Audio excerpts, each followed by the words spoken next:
알파레인의 잠 못 드는 밤에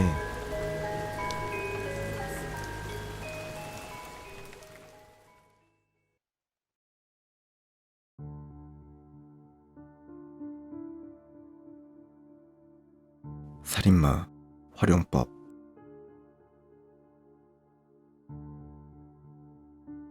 청년은 머리에서 피를 흘리며 의자에 묶여 있었다. 청년의 앞에는 중년의 남자가 무서운 얼굴로 청년을 내려다보고 있었다. 생긴 건 멀쩡하게 생겨서는 잘도 사람을 죽였구만. 그것도 6명씩이나. 아니지. 알려진 것만 6명일 테고 실제로는 더 있겠지. 청년은 크게 한숨을 쉬며 대답했다. 네, 어쩌다 보니 그렇게 됐네요. 청년은 경찰을 피해 창고에 잘 숨었지만 갑자기 눈앞에 남자가 몽둥이를 들고 뛰어들어서는 이렇게 묶어놓은 것이다. 아무래도 경찰은 아니신 것 같은데 누구세요? 제가 죽인 사람의 가족이신가? 청년의 질문에 남자는 대답 대신 다른 이야기를 꺼내었다. 넌 내가 가장 싫어하는 족속이야. 마음 같아서는 당장 경찰에 넘겨버리고 싶지만 우선 지금은 참겠어. 역겹지만 네 놈의 도움이 필요하니까. 남자는 품 안에서 어떤 남자의 사진을 꺼내어 청년에게 보여줬다. 난 무슨 일이 있어도 이놈에게 복수해야겠어. 이 인간이 내 딸과 아내를 죽였거든. 술에 취해서는 차로 들이받고 그대로 도망쳤지. 분명 서둘러 병원에만 데려갔으면 살았을 텐데 말이야. 내 복수를 네가 좀 도와줘야겠어. 이놈은 분명 사람을 고통스럽게 죽이는 방법이라던가 그런 세세한 걸 잘 알고 있겠지. 청년은 고개를 끄덕이며 흥미로운 표정을 지었다. 내가 요구하는 건 이거야. 이놈을 최대한 고통스럽게 죽여줘. 고문을 하던 사지를 자르던 간에 최대한 고통스럽게. 물론 나중에라도 내가 죽였다는 말을 하면 곤란하겠어. 청년이 대답하지 않자 남자는 조용히 덧붙였다. 거절한다면 당연히 넌 곧바로 경찰서행이지. 하지만 날 도와준다면 풀어주지. 청년은 잠시 고민하다 대답했다. 선택의 여지가 없네요. 언제 시작할까요? 의자에서 풀려나 밖으로 향했던 청년은 몇 시간 후 불쾌한 표정으로 다시 돌아왔다.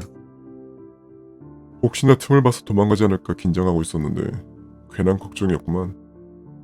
그래, 그놈은 최대한 고통스럽게 죽였겠지? 남자의 말에 사진 몇 장을 건네며 말했다. 아저씨가 계속 멀리서 지켜보고 있었잖아요. 도망칠 기색을 보이면 바로 신고하셨을 테니 별 수 없었죠. 내키지는 않지만 빨리 해치우고 자유를 찾는 수밖에. 자, 사진 확인해보세요. 남자는 청년이 건넨 사진을 훑어보았다. 가능하면 전부 자세히 들여다보고 싶었지만 절반 정도 보자 도저히 사진을 넘길 엄두가 나지 않았다. 그놈의 끔찍한 모습을 보면 속이 시원할 줄 알았건만 메스꺼운 느낌만 들 뿐이었다. 남자는 복수관 대신 알 수 없는 찝찝함을 느끼며 사진을 내려놓았다. 청년은 여전히 내키지 않는 얼굴로 자신의 손을 내려다보며 입을 열었다. 믿기 어려우시겠지만 사실 전 사람을 죽이는 걸 좋아하지 않아요. 그 말에 남자는 비웃음을 흘렸다. 그런 거 치고는 시체가 너무 끔찍한데? 이전 살인 사건들도 사지와 멀쩡한 시체가 하나도 없다고 들었어. 청년은 크게 한숨을 쉬며 대답했다. 알아요. 헛소리처럼 들리시겠죠. 하지만 진짜란 말이에요. 전 남에게 피해 안 주고 그냥 평범하게 살고 싶었어요. 그런데 제 안에 무언가 끔찍한 게 있었다고요. 거기까지 말한 청년은 천천히 고개를 들며 남자를 보며 말을 이었다. 처음 이상하다고 느낀 건 3년 전이었어요. 제 마음속 깊은 곳에서 무언가가 저를 조정하는 것 같았어요. 당연히 처음엔 무시했죠. 하지만 어느 순간 정신을 차려보니 사람을 죽이고 있었다고요. 그 공포심은 겪어보지 않으면 절대 모르실 거예요. 거기까지 말한 청년은 눈을 지그시 감고 감정을 조절했다. 제가 처음 사람 죽일 때 어떤 느낌이었을 것 같으세요? 글쎄, 희열을 느꼈나? 아니면 만족감? 남자의 말에 청년은 고개를 저으며 말했다. 처음부터 지금까지 단 한 번도 즐겁다고 느낀 적은 없었어요. 눈앞에 있는 사람을 찌를 때마다 내 몸을 찌르는 것 같은 느낌이 들었단 말이에요. 그리고 엄청난 죄책감을 느꼈죠. 하지만 멈출 수는 없었어요. 자살할 수도 없었죠. 내 안에 있는 무언가가 그걸 허락하지 않았으니까요. 남자는 약간 의외인 듯 가만히 청년을 쳐다보았다. 살인자라는 사실에는 변함이 없었지만 청년의 말에는 고통이 묻어나오는 것 같았다. 청년을 이해할 순 없었지만 이전과는 약간 달라 보였다. 평범하게 살고 싶다라는 말이 왠지 슬프게 느껴졌다.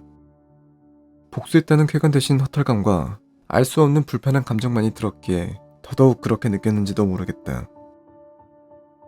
뭐라 말을 건네려던 남자는 생각을 바꾸곤 입을 다문 채 돌아섰다. 그래도 살인자는 살인자다. 사연이야 있겠지만 그렇다고 살인자는 동정하고 싶지 않았다. 됐으니까 그딴 소리 그만해. 약속대로 신고 땡 안 할 테니까 너도 약속 지켜. 난 갈 테니까 다시 마주치는 일은 없도록 하자고. 그대로 밖으로 나가려던 남자의 등 뒤로 청년의 말소리가 들려왔다.